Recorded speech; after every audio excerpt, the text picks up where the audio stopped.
കണ്ണൂരിൽ ബോംബ് സ്ഫോടനത്തിൽ പരിക്കേറ്റ യുവാവ് മരിച്ചു. പാനൂർ മൂലിയത്തോട് ബോംബ് നിർമ്മാണത്തിനിടെ സ്ഫോടനത്തിൽ ഗുരുതരമായി പരിക്കുപറ്റി ചികിത്സയിലായിരുന്ന യുവാവാണ് മരിച്ചത്. പാനൂർ പുത്തൂർ സ്വദേശി ഷെറിൻ ആണ് മരിച്ചത്. വിക്ടർ ജോസഫ് ചേരുകയാണ് കൂടുതൽ വിവരങ്ങളുമായി.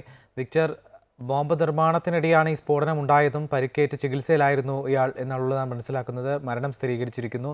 ഒപ്പം എന്താണ് ഇതുമായി ബന്ധപ്പെട്ട് കൂട്ടിച്ചേർക്കാനുള്ളത്?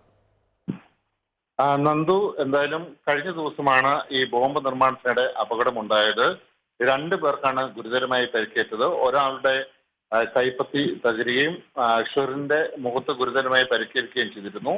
മുഖത്ത് പരിക്കേറ്റ ഷെറിനാണ് ഇപ്പോൾ മരിച്ചത് എന്നുള്ള ഇപ്പം നമുക്ക് പറയാൻ പറ്റുന്ന ഒരു കാര്യം. തെരഞ്ഞെടുപ്പ് സമയത്ത് ഇത്തരത്തിൽ സ്ഫോടക വസ്തുക്കൾ കൈകാര്യം ചെയ്തതിൽ പോലീസും അതോടൊപ്പം തന്നെ തെരഞ്ഞെടുപ്പ് കമ്മീഷനും വളരെ ഗുരുതരമായ രീതിയിലാണ് ഈ കാര്യത്തെ നോക്കിക്കാണുന്നത്. മാത്രമല്ല, കോൺഗ്രസ് നേതാക്കൾ ഈ പാനൂരിൽ സന്ദർശനം നടത്തുകയും ചെയ്തിരുന്നു. അതോടൊപ്പം തന്നെ BJPയും ഇത് CPMകാരാണ് ഈ ബോംബ് നിർമ്മാണത്തിന് സാമഗ്രികൾ എത്തിച്ചു കൊടുക്കുകയും ബോംബ് നിർമ്മാണം നടത്തുകയും ചെയ്യുന്നുള്ള ആരോപണവുമായി സംസ്ഥാന സെക്രട്ടറി കെ ശ്രീകാന്തും രംഗത്ത് വന്നിട്ടുണ്ട്. ഇത് ഒരു രാഷ്ട്രീയ വിഷയമായി തന്നെ ഉയർന്നു വരുന്നുണ്ട് തെരഞ്ഞെടുപ്പ് കാലത്ത്.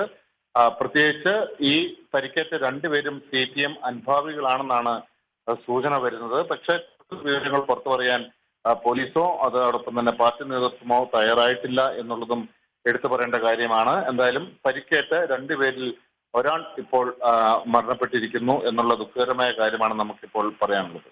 നന്ദി. ശരി, വിക്ടറാണ് വിവരങ്ങൾ നൽകിയത്.